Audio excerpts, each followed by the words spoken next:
Maka sesungguhnya di dalam kitab Syi'rul Asrar juga Tuan Sabul Qadir ayat kipas itu tanya. Oh. Kalau nggak nanti ada buku itu buat kipas-kipas. Oh ini Gus ayat. Di Zoom. Ya. Aduh. Oh, ya. Jadi kalau orang kaya kalau nggak pakai AC gini. Sombong. Sombong kepada orang sombong sodako. Tadi ya. Ya Allah, Allah. Karena panggung kita ya surga di sini, neraka juga di sini. Siang di sini, malam juga. Hidup di sini, mati juga di sini. Tadi semua. Coba. Maka semua kisah isi Al-Quran itu makanya ngomongin, makanya selalu dunia, akhirat, dunia, akhirat, dunia. Akhirat itu di dalam. Dunia itu di luar. Dunia itu mulki. Akhirat itu ada tiga lapisan surga buat akhirat. Hati disebut Jannatun Naim. Fuad disebut Jannatul Firdaus. Syir disebut Jannatil Kurbah. Tuh. Silakan Bapak pilih mau surga yang mana. Bagus kalau 4 lapisannya surga. Tapi minimal kalau Bapak sudah sampai wujuhu yaumaidin nadiroh. Yang hari ini Abah rasakan. Maka Abah selalu kata Abah. Kalau sekarang detik ini kata Abah saya tuh. Pilih emas segede Pulau Jawa atau mati, saya pilih mati. Karena Allah lebih indah dari segala yang ada. Abah saya tuh milih mati atau Kaparawan 17. Saya pilih mati juga. So, Allah saksikan sekarang. Cabut saja saya. Nah disinilah tentang perjalanan rasa. Bagaimana kita bisa merasa. Jadi kalau begitu nggak usah ngotot kita untuk kaya. Yang penting hati bahagia. Cuma masalahnya kebanyakan sulit hati bahagia sebelum badan kaya. Nah, itulah persoalannya. Dan itu realistik. Itulah kenapa Allah nyuruhnya seharusnya Jannatul Ma'wa buat jasadmu. Jannatul Naim buat hatimu. Jannatul Firdaus buat fuadmu. Jannatul Kurbah buat sirmu. Nah, semuanya bisa diraih dengan 4 ilmu tadi. Syariat, tarekat, hakikat, Nah, tempat ruhnya pun jadi 4. Tempat ruh jismani adanya pada pada badan, pada dada. Pada dada kita, pada badan. Itulah. Jadi yang disebut tempat ruh jismani ada pada jasad. Tadi semua. Letaknya ada di dada. Maka tadi kata Nabi dalam sodrun adalah dalam sodr itu dada. Dalam sodrunmu masuk ke dalam ada kolbun. Dalam kolbunmu masuk lagi ke dalam ada fuadun. Dalam fuadmu ada sagofun. Dalam sagofmu ada lubbun. Dalam lubmu ada syirrun. Dalam syirmu ada la ilaha illallah. Tuh. Kata Allah la ilaha illallah itu akulah la ilaha illallah. La ilaha illallah itu hisni bentengku. Man dakholaha. Tuh. Man dakhola hisni.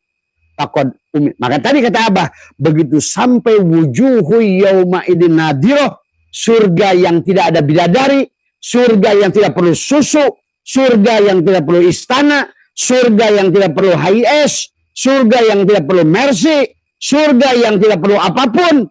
Karena cukup wakafa billahi syahida. Cukuplah Allah jadi saksi. Cukuplah Allah kepada kita. Itulah yang disebut apa namanya wa may yattaqillaha yaj'allahu mahraja. Cukuplah Allah. Tadi semua ya. Maka cukuplah Allah. Kalau sudah Bapak sampai pada Allah, sebetulnya padamlah tadi semua. Akhirnya, kenapa kita tidak bahagia? Karena terlalu banyak keinginan. Siapa yang membuat keinginan itu ada?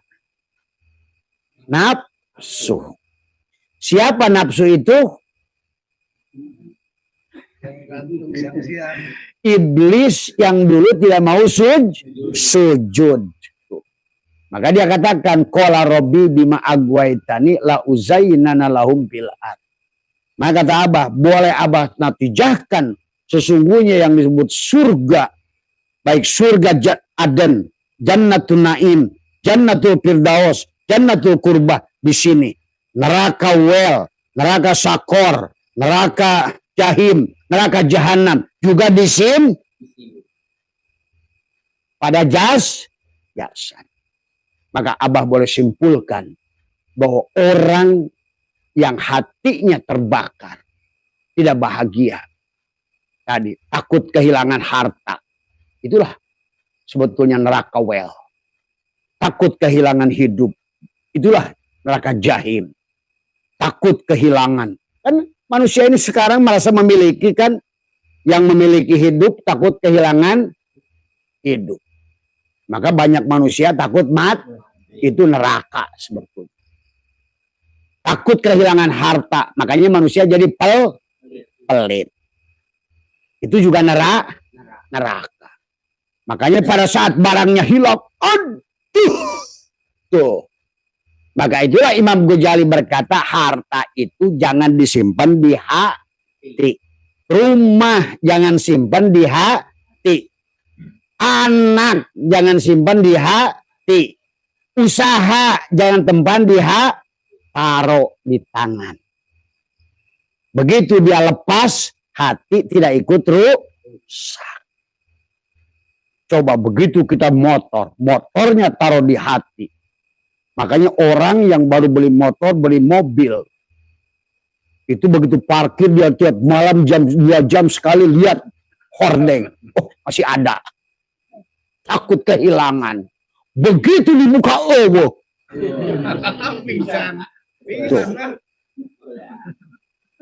Jadi persoalannya yang Abah simpulkan, neraka itu adalah takut kehilangan. Dan sakit setelah Kenapa sakit? Karena merasa Coba Pak Darkim, tetangganya Pak Camat, hilang mobil.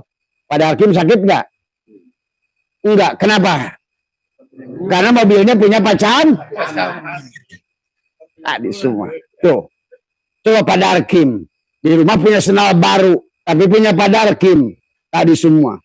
Tadi barusan pertaraweh. Suaranya baru. Sekalian buat lebaran. Begitu habis dikit. La ilaha. Begitu keluar sendal nggak ada. Haram jatuh.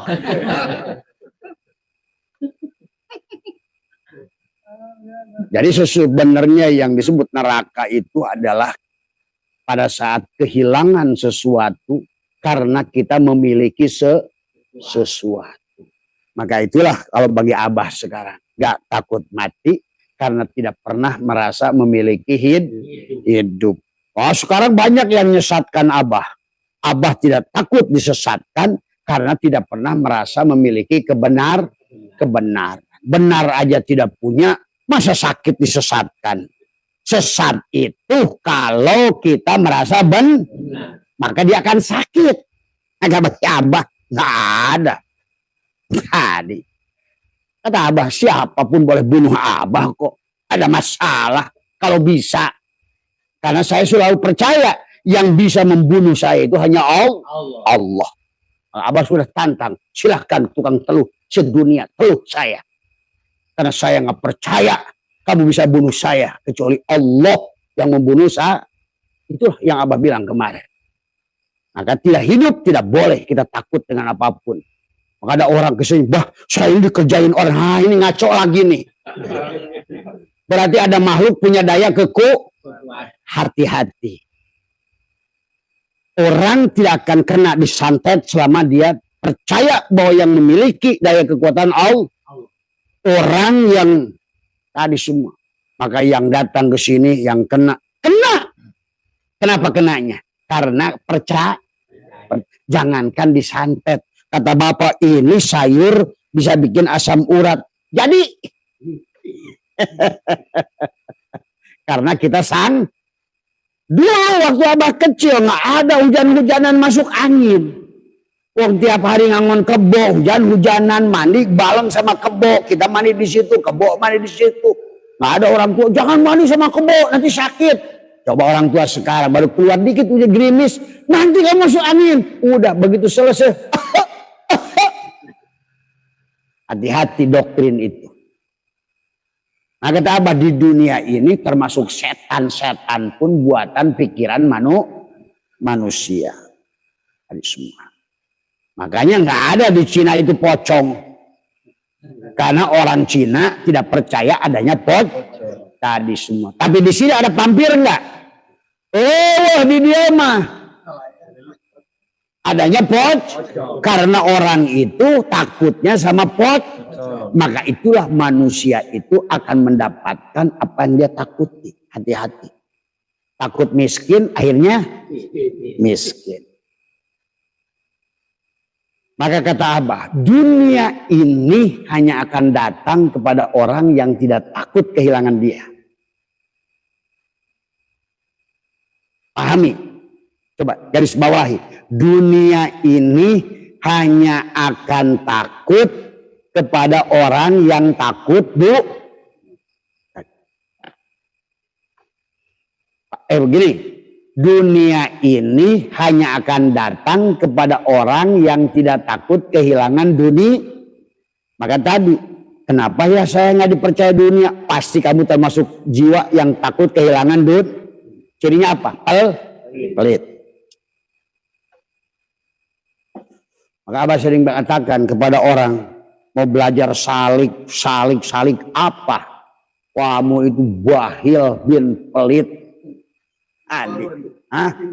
Bin korun, bin mereket jahe.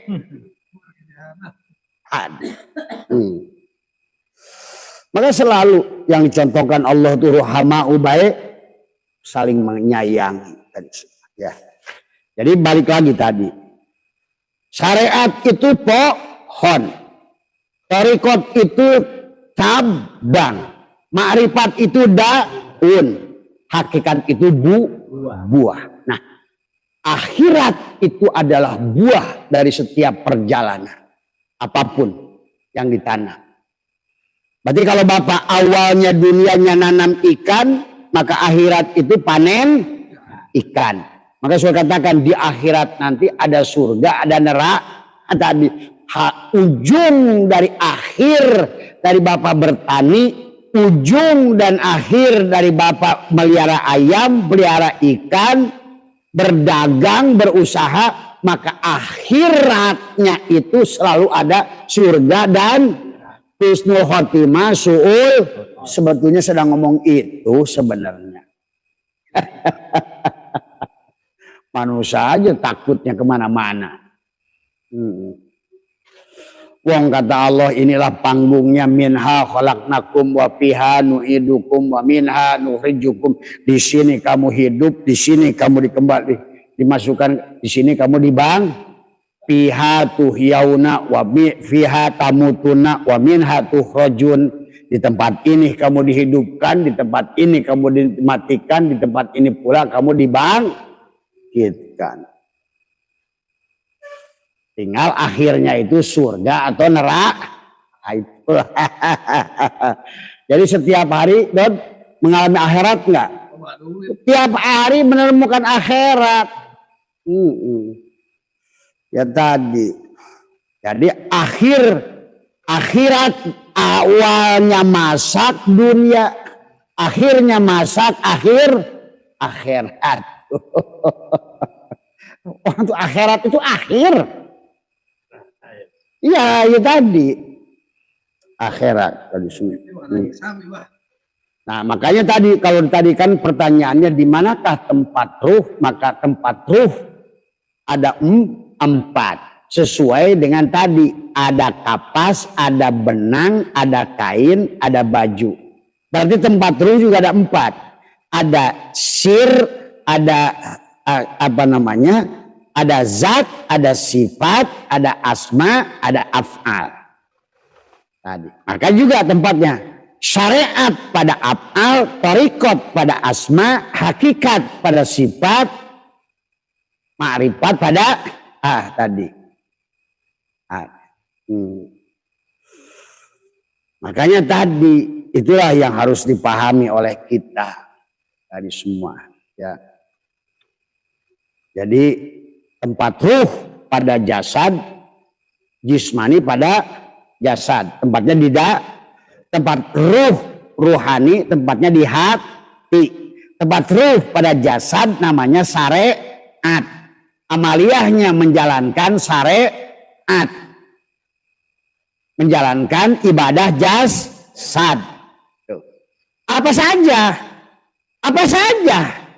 Sholatlah, puasalah, joget juga. Kalau sadar yang menggerak, intinya di situ. Makanya syariat itu jangan selalu, maka tadi orang kalau udah ngomong syariat, tanya langsung sholat gitu. Ya belum tentu. Kan tadi Bapak minum obat suka, saya cari syariat, syariatnya. Ada syariat pakai bodrek, ada pakai apa lagi? Paramek. Namanya syariat. Tadi semua. Jadi kalau ngomongin syariat itu orang itu selalu kepada tadi. Kalau syariatnya ke situ berarti orang yang tidak begitu nanti disebut kafir oleh Bapak. Nah ini hari ini kan. Karena syariatnya ke situ akhirnya begitu nggak ungked-ungkedan kayak Bapak disebutlah kafir gitu kan, sesat. Nah itu akibat gagal memahami syariat tadi semua. Apapun yang dilakukan oleh tubuh dan diucapkan oleh lisan dikir juga pakai lisan, la ilah itu syariat. Tapi kalau seandainya juga kalau zikir menyebutkan tadi sadar tadi semua. Kalau kata Ebit, kita mesti telanjang. Tuh. Nah, itu dikir nggak? Dikir kalau ngerti itu mutakaliman. Kalam. Tuh, pahami. Jadi yang disebut dikir itu pada saat sadar bahwa sesungguhnya siapa yang berkalam itu. Bukan apa suara yang keluar dari mulut. Makanya Syekh Abdullah Mubarak waktu diundang oleh seorang Holil Bangkalan sampai di daerah Jawa, kemudian sholat kepada seorang kakek-kakek yang asli orang Jawa. Alhamdulillahirobbil ngalamin, ngarohman ngarohim. Yang lain muparokoh kabur. Tapi Syekh Abdullah Mubarak pengersa Abah itu, sepuh itu tidak. Tadi semua. Maka begitu sampai di Bangkalan, yang lain disuruh pulang oleh Sonil Bangkalan. Tapi Abah sepuh malah diterima. Kenapa kamu tidak muparokoh? Kan tadi kakek-kakek tadi bacaannya salah. Saya sudah tidak dengar lagi apa suara isyarah yang keluar dari mulut. Tapi saya mendengar kalam tuh. Jadi sebenarnya bukan masalah syariatnya itu. Bismillahirrahmanirrahim. Misalnya. Qad aflahal mu'minun alladzina. Wah, tadi semua. Ada lagi. Kita mesti telanjang dan benar-benar bersih. Pahalanya bagusan mana tuh barusan? Kalau yang tadi baca qad aflahal mu'minun alladzina, dia suara saya indah, saya hebat. Tapi kalau Ebit, kita mesti telanjang dengan rasa. Aku ini dalam hati tidak bisa berkalam kecuali kalam Allah. Nah, yang nyanyi tadi lebih baik. Ini pasti nih orang syariat, wah ngaco katanya. Nah itu kalau sumbu pendek. Tadi. Inilah persoalan. Itu kayak si Iman, petengnya pada klet itu yakin hati teh.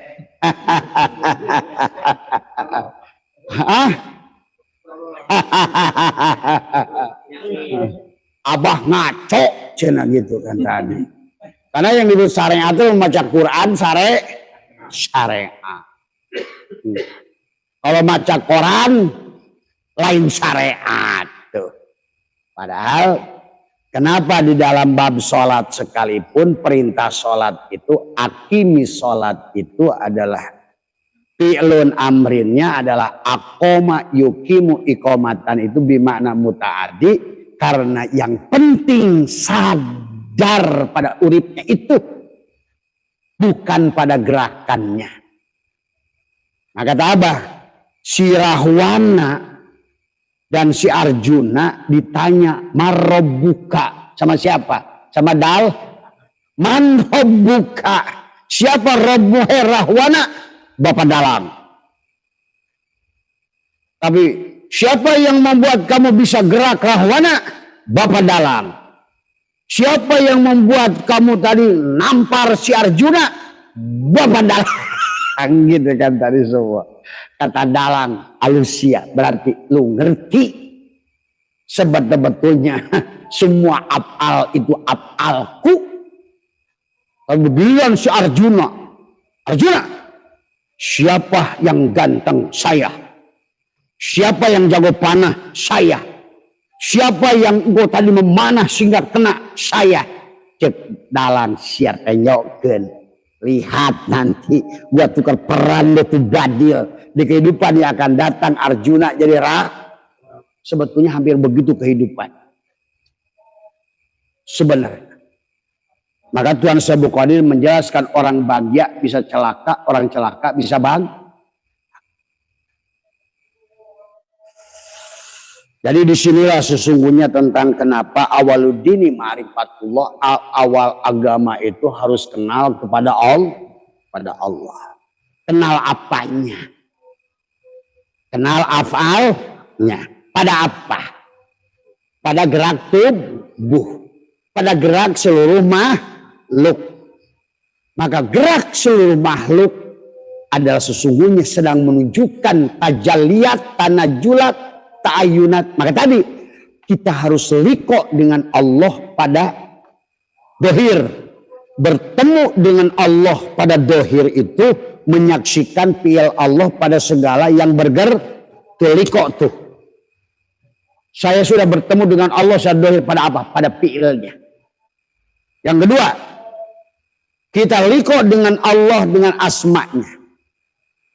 Pada saat kita sudah menyaksikan segala nama ini lebur pada nama yang satu, Bismi, nama Allah.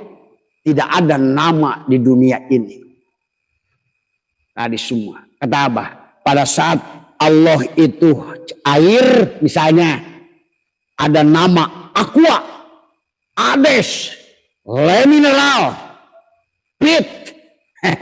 Sesungguhnya nama-nama itu hanyalah nama milik air. Tarik semua. Ya.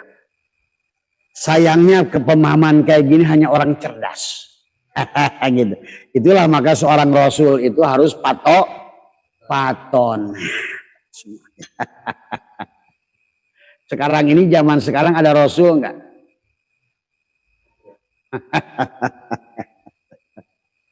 Ada Muhammadnya sekarang.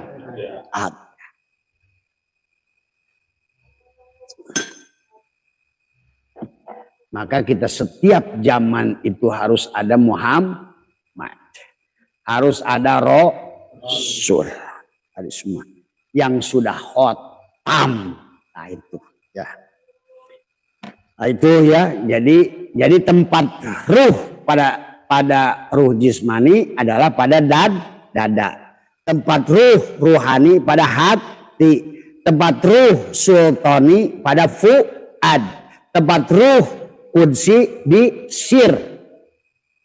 Tempat pada ruh jasmani ada jannatul ma'wa. Pada ruh ruhani ada jannatul naim. Pada tempat ruh sultani ada jannatul firdaus. Ada pada tempat ruh qudsi ada jannatul kurbah. Nah, maka di dalam Candi Borobudur, maka dibagilah Candi Borobudur kayak ini. Di bawah disebut Kamadatu. Di tengah disebut Rupadatu. Di penghujung disebut Arupadatu. Kosong. Berarti surga yang tanpa bida. Surga tanpa susu. Surga tanpa madu. Surga tanpa. Itulah Allah. Mala ainun ro'at, Wala udunun sami'at wala khotor. Karena kosong. Ya. Berarti kalau sudah begitu, Bapak sudah wujuhu yauma idin nadirah. Orang syariat mengingat Allah dengan ucapan dan orang torikat mengingat Allah dengan hati. Orang makrifat mengingat Allah dengan rasa. Orang hakikat melihat Allah dengan mata.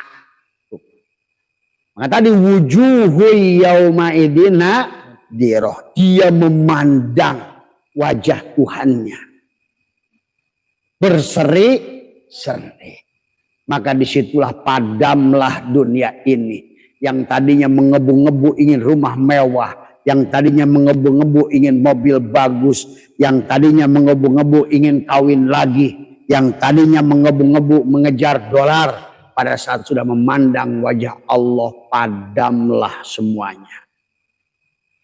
Tadi karena keindahan nur jamal Allah semua. Tadi silakan Bapak memilih mana. Abah sudah kasih semua.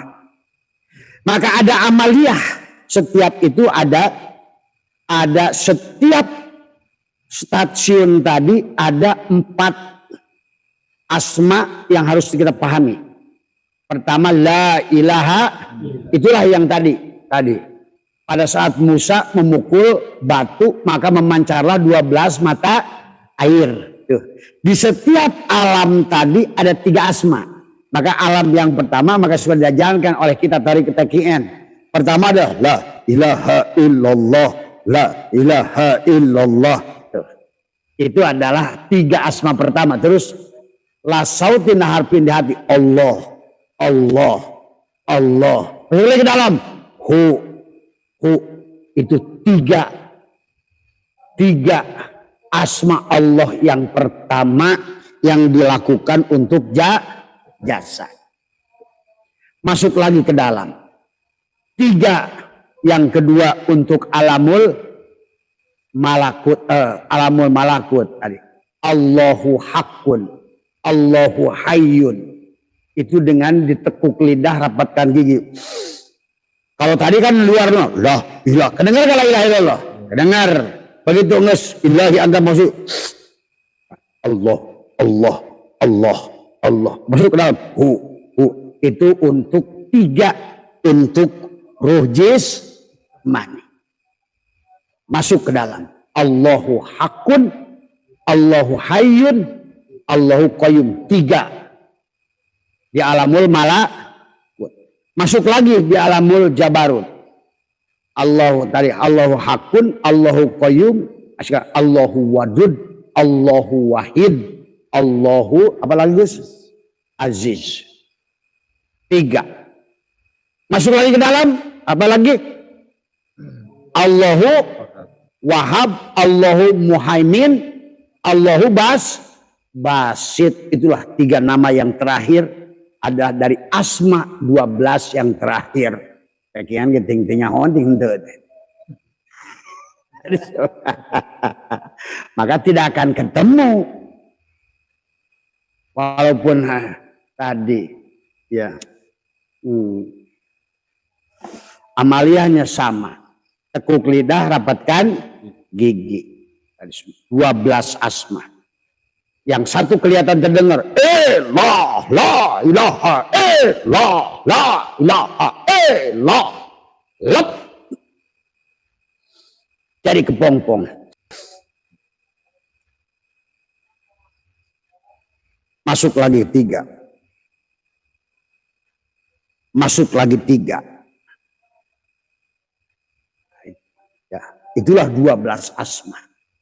12 karena masing-masing stasiun punya 3 asma semua. Ya.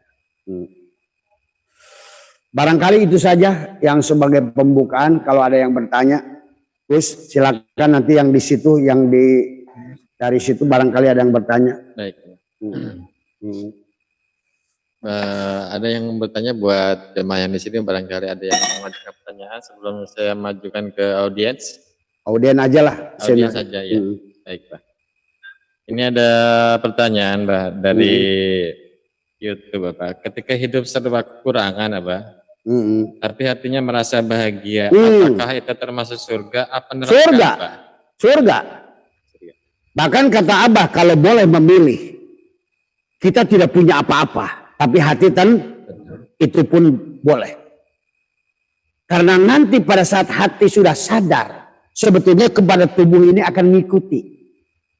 Daripada misalnya tadi kayak Tuan Sabul Qadir, ada orang tidak punya dunia tapi tidak punya akhirat. Artinya apa? Dia punya segalanya di dunia ini, mobil punya, rumah punya, tapi hatinya bling-bling satan. Sama aja, dunia ini tidak, makanya makanannya tidak enak. Makan tidak enak, minum tidak enak, tempat tidur tidak, tapi kalaupun yang ketiga tadi ada orang tidak punya dunia tapi punya akhirat. Walaupun rumahnya, kasurnya bolong-bolong tapi tentram, nyaman. Asal tidak punya hutang. Ini kan masalahnya sekarang ini belangsaknya manusia ini. Karena kalau sudah punya hutang, tiap hari Bapak tidur di rumah bagus sekalipun, dikit-dikit penget apa sih? Wah, debt collector. Udah. Nah, Abah di dunia ini jangan terlalu memaksakan diri. Saya kasih tahu buat teman-teman barangkali yang di YouTube, di mana di TikTok yang sedang dengar sekarang ini, jangan siksa dirimu dengan meminjam uang. Apapun kesulitan, nikmatilah apa yang ada. Coba prinsip itu. Abah dari dulu selalu pegang begitu. Waktu Abah pernah jadi nelayan 3 tahun. Padahal ayah tidak miskin. Karena saya tidak pernah mau bersandar pada siapapun. Sampai orang itu pada marah. Oleh keluarga. Si Asep itu sombong. Kenapa nggak minta? Saya tidak mau.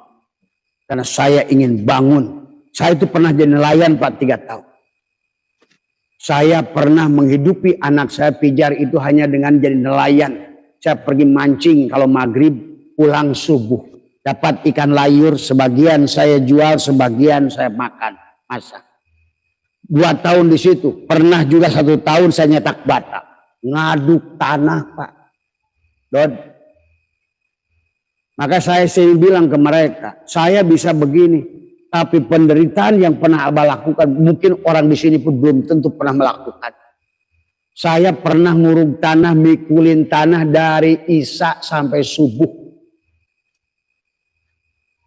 Tuh, padahal saya bukan orang miskin. Bapak saya punya penggilingan minyak, saya ingin berdiri dengan tangan saya. Saya pernah ngojek. Abah pernah juga adalah jadi petani bunga 3 tahun, nyangkul sendiri, garpu sendiri, nanam sendiri. Kalau jualan ke Jakarta, saya ikat itu bunga pakai ini, saya taruh di joknya bis dan saya nyelopak di bawah. Dari Sukabumi sampai ke Rawabelong. Di Rawabelong saya jual pakai ember. Makanya saya tuh kadang-kadang orang usaha ini orang susah. Lalu perjuangan. Dan itulah tapi pegang. Dan kemudian saya ajak istri saya pindah ke Jakarta. Ngontrak 2 kali 3. Di situ tidur, di situ makan, di situ masak. Jadi kalau seandainya mau masak, saya tarik tuh kartel dari kolong tempat tidur. Makanya saya ingin ngemplang aja pada orang yang selalu susah tuh, pada kecancang dikit pinjem, dikit pinjem, baik dari bank maupun akhirnya sengsara sendiri. Kalau saya tidak pernah, dan saya tidak pernah sampai akhirnya satu saat Abah jadi petani bunga. Pada saat Abah jadi, silakan mungkin orang-orang Sukabumi tahu Abah, orang di Kerawang. Sampai saya itu pernah ada orang ibu-ibu, karena saya itu insinyur. Dulu zamannya film Sidul, si tukang ada ibu-ibu, ujang teh kamu tuh tukang insinyur. Iya Bu, Ibu udah daripada susah, urus aja sawah Ibu ini semua. Ibu punya anak gadis, saya punya istri Bu. Abah tiap hari ngegarpu, nyangkul, sampai dia kasihan. Kalau datang sore itu, Cep, ini makanan, kasih. Ibu itu lihat perjuangan Abah yang begitu gigih. Saya sholat duha di atas sejadah dari daun pisang. Sampai pada satu titik Abah berkata, nah disinilah perlu kita ikrar pada Allah. Ya Allah, kalau seandainya saya jadi petani bunga ini adalah pemberian dari Engkau, saya mulai hari ini tidak ada lagi kata doa meminta pada diri. Dan saya terima. Saya ikhlas menjadi petani bunga ini. Apa yang terjadi Pak? Besoknya saya ke kebun, itu bunga habis maulet.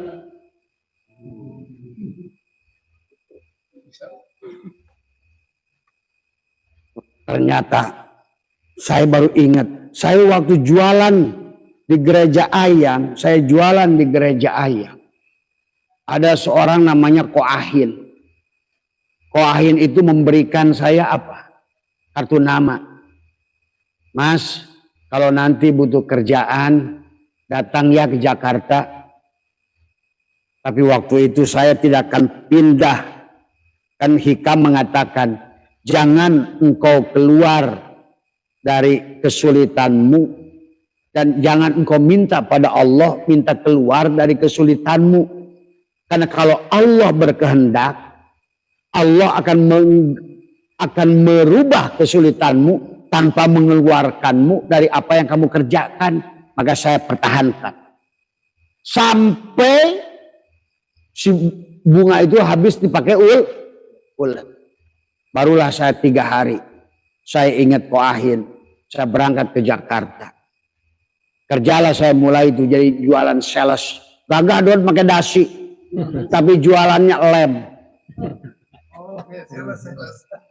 Begitu jualan lem pertama kali saya bingung gimana, gaji saya 175.000. Gaji saya 175.000, kontrak di Jalan Sukabumi Utara itu 140.000. Gaji 175.000, berarti sebulan bisa berapa? 30. Cuma saya punya istri yang hebat. Maka dia selama sebulan itu ngantongin beras pakai amplop. Karena kita masih berdua. Anak masih kecil. Beras itu dikantongin Pak. Untuk sebul. Dan saya hanya makan nasi sama kerupuk. Terkadang dari Selipi saya jalan 9 kilo sampai Jalan Sukabumi Utara. Karena sudah tidak ada lagi ongkos. Maka saya lagi nyari itu tukang nasi Padang. Karena saya pernah kerja di situ namanya PT Kawan Mitra. Di situ saya ke depan. Selalu uang yang saya buat makan itu 1.000 jatah makan. Saya sering bilang ke nasi Padang itu, Pak, saya punya 1.000 ya. Nasi plus kuah. Itu udah mewah kepada saya waktu itu.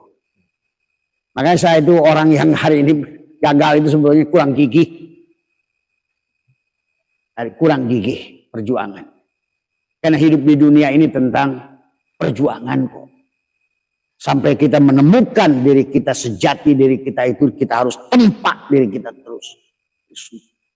Ini maunya itu dapat lotre melulu. Inilah. Ya. Kalau Bapak nanti saya mau cetak ulang buku saya Status Embun Pagi. Itu dikisahkan oleh saya di buku itu. Sampai pada satu titik tahun 90 saya dapat kerjaan gaji 5 juta. Coba tuh.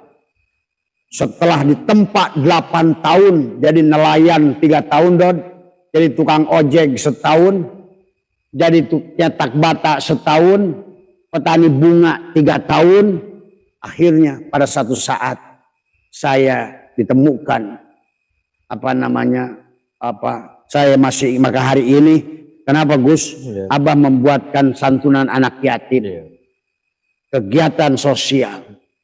Karena saya merasakan betapa berharganya uang zakat. Waktu itu saya diberi 100.000 oleh seseorang yang bernama Isa Anwar.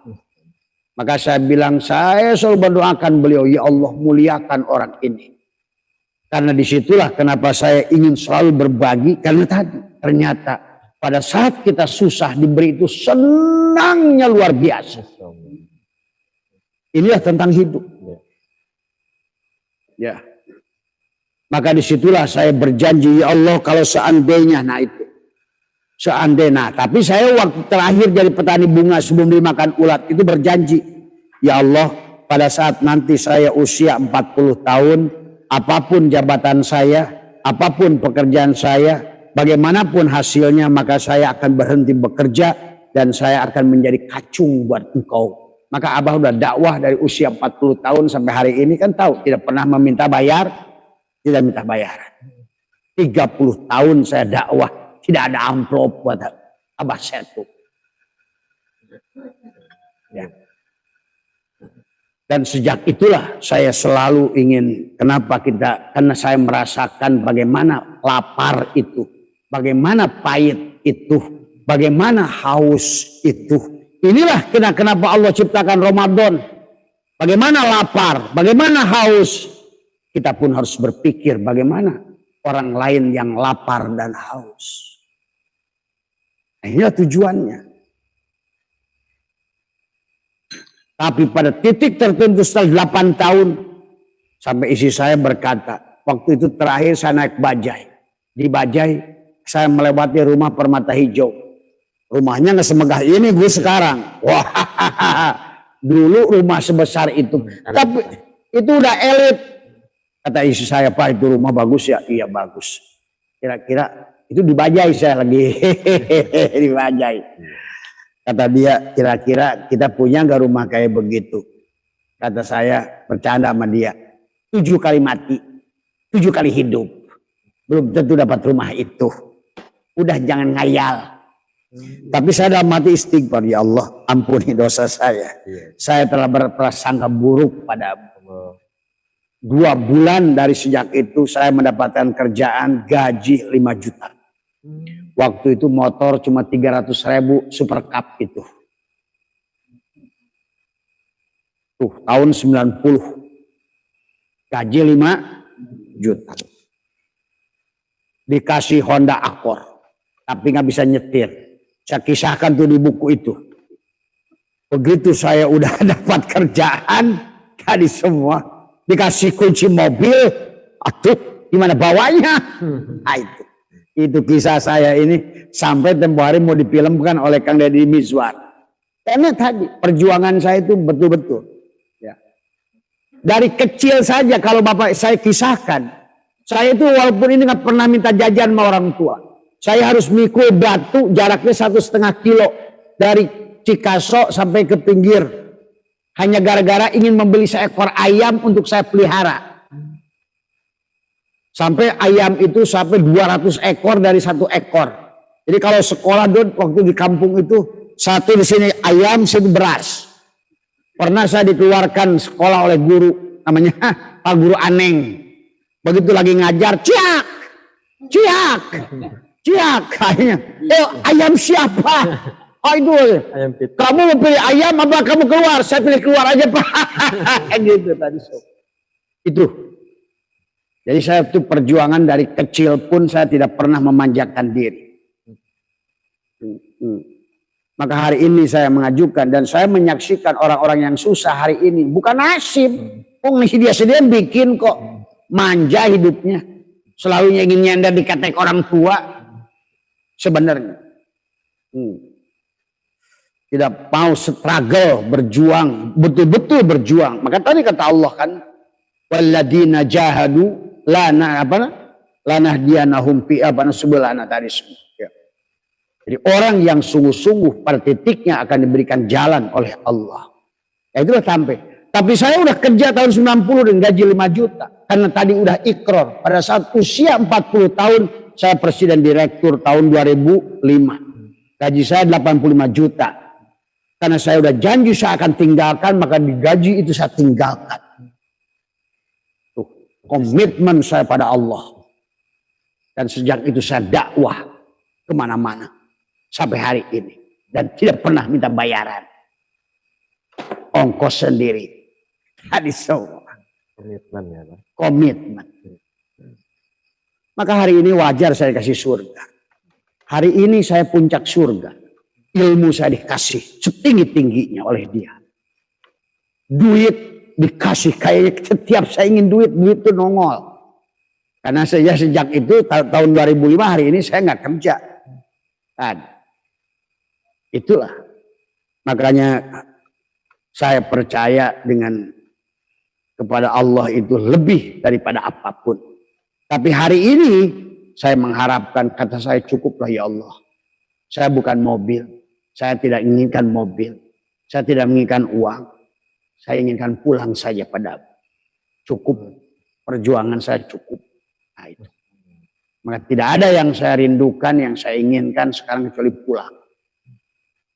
Ke Eropa udah, kemana-mana udah, tadi udah, jadi jabatan udah, ini udah, dakwah sedang. Maka tidak ada lagi yang Abah dambakan hari ini adalah kembali kepada dia. Itu saja. Ya. Udah puas. Puas. Saya puas. Puas makan, puas. Karena sering saya coba gitu. Kayaknya saya ini, karena sebetulnya Abah tuh melakukan kegiatan bukan ingin, tapi ngisi waktu. Kayaknya kesel. Makanya saya kadang live lagi. Kadang-kadang live lagi. Gitu.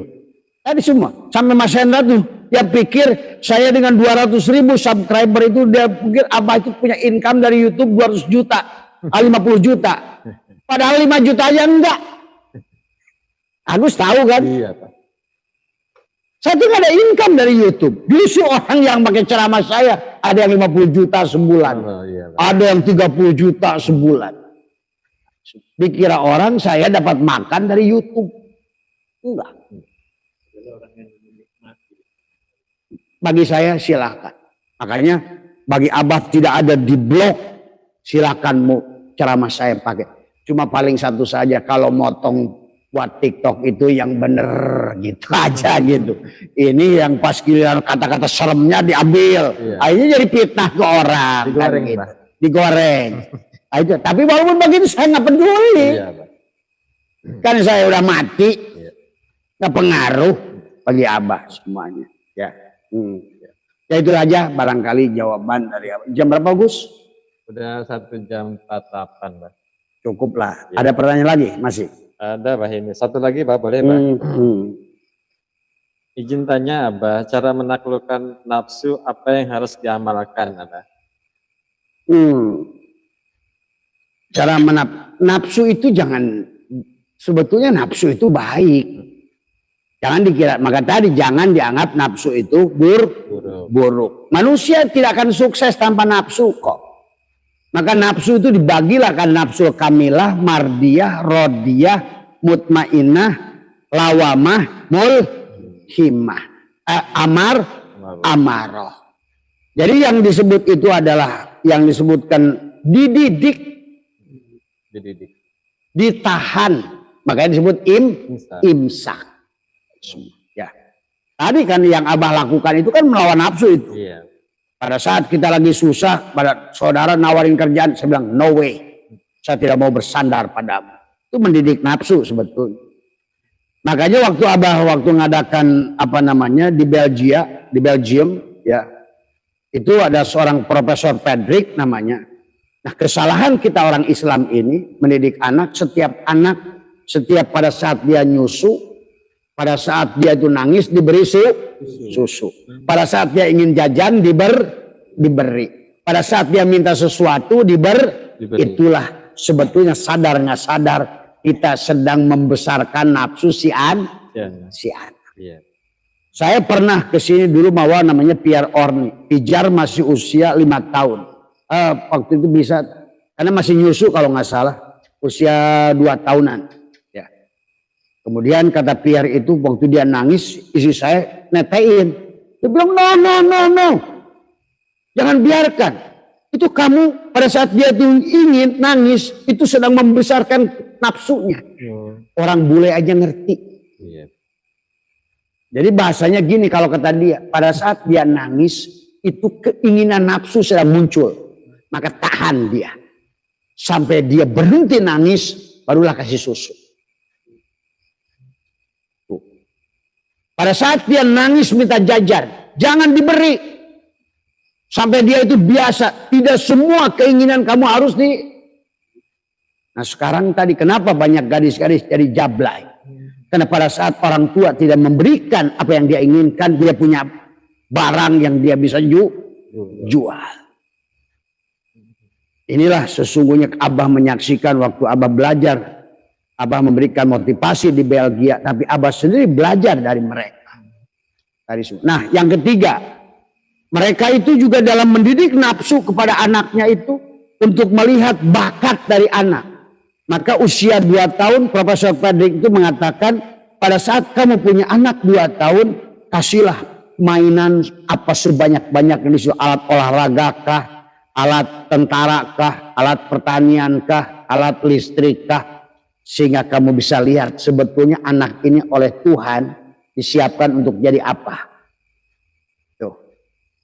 Karena kalau seandainya dia calon dokter, dia pasti nyarinya stetoskop. Kan anak kecil. Nah kalau dia pemain bola, pemain badminton, dia akan memilih bola. Kalau dia calon pertanian, cari traktor misalnya. Cari ini, itu sebetulnya setiap anak itu sudah ada dia nikmati. Itu ini dia bagian apapun dia, dimanapun dia bekerja. Karena sejalan dengan peruntukan dia. Karena orang tua kita sekarang nggak mau pusing, dikit-dikit ke pondok. Padahal dia itu sebetulnya Allah sudah rencanakan calon rampok. Karena rampok juga nggak jelek kalau direncanakan oleh Allah. Banyak rampok kalau Fudayl bin Iyad, rampok. Sesiri Sakoti rampok. Akhirnya jadi wali, dari anak itu malaikat. Tahu itu malah jadi rampok. Ingat, tahu itu malah jadi rampok. Inilah kadang-kadang kita itu nggak ngerti. Maka kata Allah, wa asa an takrahu syai'an wa huwa khairul lakum wa asa an tuhibbu syai'an wa huwa syarrul. Boleh jadi yang kamu anggap buruk itu adalah ternyata baik, boleh jadi yang kamu anggap baik itu ternyata buruk.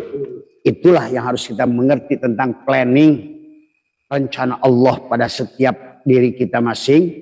Makanya Abah tadi ditawarin ini, saya bilang biarkan Tuhan ini mau saya kemana.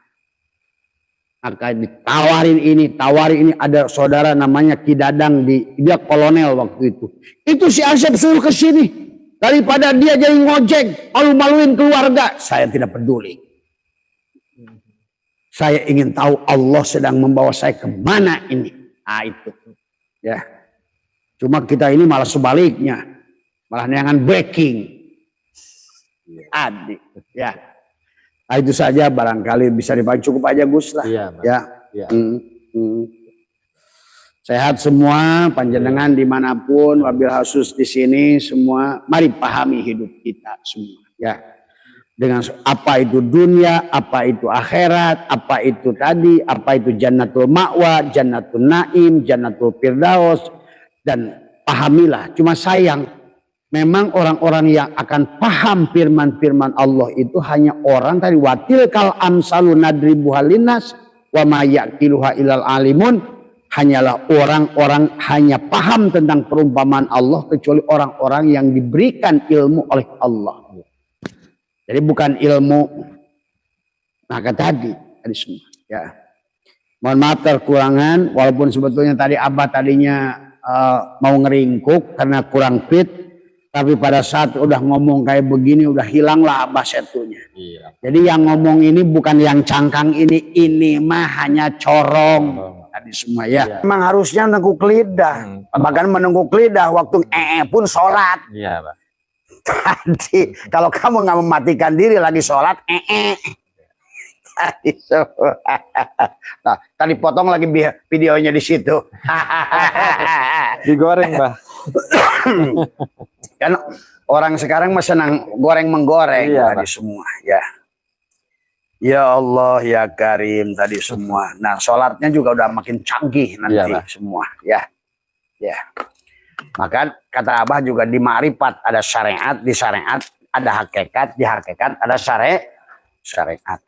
Hakikatnya syariat beda dengan syariatnya hakikat. Semua harus dipahami. Tadi semua. Agus, saya kena pertanyaan Gus. Iya, Pak.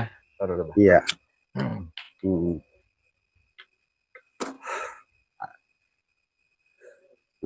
Ya, tanya Bi. Masuk ya. Ya, jadi gini Bang. Iya. Iya. Oh, taman Abah udah indah sekarang tuh. Semua. Tadi kalau udah sadar mah semuanya indah. Tadi. Nah, ini masih ada yang belum nyimak kayaknya ini, Pak. Boleh diulangi lagi ya, Pak ya. Bah, izin nanya, Bah, hakikat Lailatul Qadar itu apa katanya gitu. Ya, mungkin dia belum nyimak tadi, belum paham.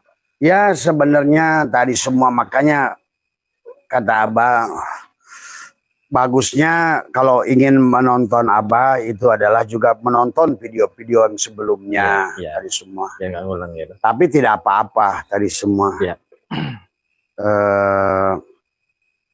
Kan dari kata Lailatul Qadar itu dari dua kata, Lailatun dan Qadar. Lail itu kan perlambang adalah malam kan tadi semua. Makanya perjalanan Lailatul Qadar itu dikisahkan siang tadi semua. Walaupun nanti kalau orang sudah ngerti, duhur juga bisa Lailatul Qadar tadi semua. Maka Abah juga tentang sepertiga malam misalnya. Selama ini sepertiga malam terakhir itu jam berapa? Jam 2. Padahal bukan itu maknanya tadi semuanya. Ada. Walaupun adalah jam 2 pagi, kata Abah, kalau orang yang tidak mengerti hakikat sebetulnya duhur. Walaupun jam 2 pagi. Walaupun duhur, asal bersama Allah itu sepertiga malam terakhir tadi. Kenapa? Karena manusia dibagi tadi sin. Sin itu dibagi tiga. Badannya, hatinya, jiwanya. Nah, sepertiga malam terakhir itu maksudnya adalah pada ruhmu. Tuh, pada alamul jabarut, alamul mulki sepertiga malam pertama jasad, alamul malakut sepertiga malam kedua hati, alamul jabarut sepertiga malam Nah, kalau seandainya kamu tekuk lidah di waktu duhur dan matikan dirimu, lepaskan aku 4, aku 3. Sebetulnya waktu duhur pun adalah akan terjadi Lailatul Qadar. Jadi Lailatul Qadar itu bukan tentang malam. Karena memang kalau malam diatur Allah. Allah menguh siang, mal. Masa ya Allah diatur oleh ruang dan waktu. Terpengaruh oleh siang dan mal. Allah masang kehadiran. Ayah arek berang, arek peting. Allah itu dekat kepada orang taat, Allah juga dekat pada orang maksiat. Tadi semua. Jadi karena Allah yang maksiat tidak bisa dari Allah, orang yang taat juga tidak bisa pisah dari Allah. Tadi semua. Lagi nih, Bah. Ya. Tentang zakat fitrah, Bah. Mohon dijelaskan tentang zakat fitrah, Bah. Kok jadi hari kepikir nih tadi. Hakikatnya gitu. Ya, sesungguhnya adalah zakat fitrah apapun zakat harta sebenarnya adalah secara syariat juga Abah sering protes sekarang tentang zakat fitrah. Iya, Pak. Karena sekarang ini zakat fitrah ini kan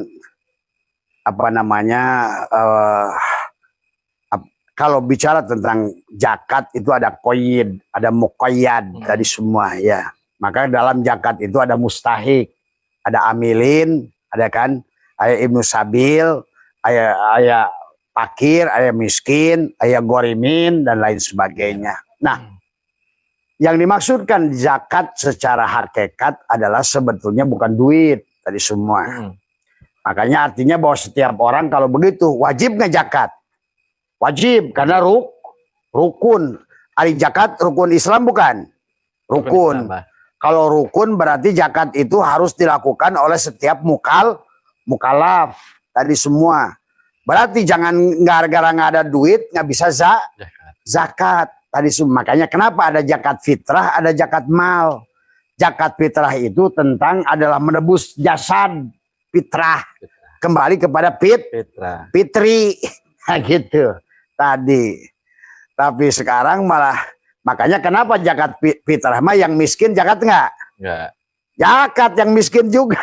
Kalau zakat fitrah mah selama karena diaturlah oleh kaul ulama selama masih bisa dahar isuk atau dahar peting maka setiap orang itu masih wajib mengeluarkan zakat fitrah. Maka tadi yang berkaitan dengan zakat fitrah itu di dalam aturannya tidak boleh. Maka tadi ada koid dalam zakat fitrah itu. Nah, adapun zakat secara maka ada zakat syariat, ada zakat thariqat, ada zakat hakikat, ada zakat ma'rifat. Artinya kalau rukun Islam itu adalah rukun, maka sebenarnya tidak ada alasan orang miskin tidak berzakat. Karena yang diminta oleh Allah itu bukan duit, bukan beras, tadi semua. Tetapi yang diminta oleh Allah menjakatkan tubuh kita digunakan oleh Allah. Tuh. Jadi bagaimana caranya zakat? Tekuk lidah, rapatkan gigi. Kembalikan la hayyun, la sami'un, la basirun, la qadirun, la muridun, la mutakalimun. Itu sedang menzakatkan mata kita sedang dipakai oleh si basirnya Muhammad untuk basornya Allah. Telinga kita sedang dipakai untuk sami'nya Muhammad, untuk samanya Allah sebetulnya. Jadi pada dasarnya adalah menzakatkan, ibaratkan kopi kok, melepaskan dirinya supaya tidak ada lagi pengakuan kepada dirinya yang sebenarnya yang ada gula dan man. Nah, itulah Allah dan Muhammad. Nah, itulah zakat. Maka kenapalah rukun Islam? Ini bukan sebalik sekarang mau nggak apa-apa ya zakat kalau punya duit, kalau nggak punya duit kau itu nggak rukun namanya. Oh haji kalau istitoah kalau punya duit, kalau nggak ada duit nggak usah. Padahal rukun. Kalau udah rukun berarti kita setiap manusia wajib pergi haji. Maka perintah haji itu perintahnya adalah kepada seluruhnya. Nggak, bukan ya ayyuhalladzina amanu, ya ayyuhalladzina aslamu wa adin pinnas walillahi alan nas. Jadi perintahnya haji itu kepada setiap manusia. Karena tadi bahkan zakat juga berlaku kepada setiap manusia. Itulah kenapa di dalam Al-Quran itu kata sholat dikaitkan dengan kata zakat. Tadi semua. Ya. Nah, itu Gus kurang lebih ya. Iya, Bang. Iya. Ada lagi? Di sini mungkin sahabat-sahabat yang lain mau nanya kah di sini? Ada yang nanya? Kalau di situ udah nggak ada. Ada, Bang. Yang fokus dia itu aja. Sini mah gampang. Ini iya, Bang. Ini ada pertanyaan lagi nih, Bang. Tanyakan kenapa kalau hari raya Idul Fitri mesti diadakan takbiratul ihram gitu. Mungkin ada sejarahnya atau mungkin ada ayatnya gitu, Bang. Apa namanya? Gimana? Pada saat Idul Fitri harus takbiratul ihram katanya gitu. Mungkin ada sejarahnya atau ada ayatnya gitu. Takbiratul ihram apa soal? Iya, pada saat Idul Fitri takbiran gitu maksudnya, Bang. Oh iya takbir. Iya, takbir. Iya. Ya, tadi kan udah dibahas tadi panjang lebar. Karena kita udah serahkan, maka di penghujungnya yuridullahu bikumul yusra wala yuridu bikumul walitukmilul iddata walitukabbirullah. Tuh. Begitu kita sudah mengihram, mengagungkan Allah, maka sekarang walitukabbirullah. Tadi semua ya.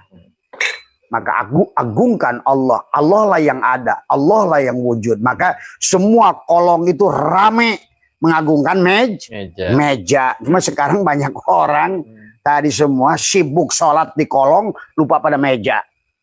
Padahal kita ini, makhluk ini semuanya adalah ada, karena yang adanya itu mumkinat tadi semua. Itulah maka tujuan takbir di malam takbiratul. Makanya tadi sholat harus ada takbiratul ihram, haji harus ada ihram. Nah itu. Tutuplah diri yang dohir, supaya nyatalah diri yang batin. Ya. Lanjut, Bah. Bah, tolong jelaskan sifat mukhalafatul lil hawadis, Bah.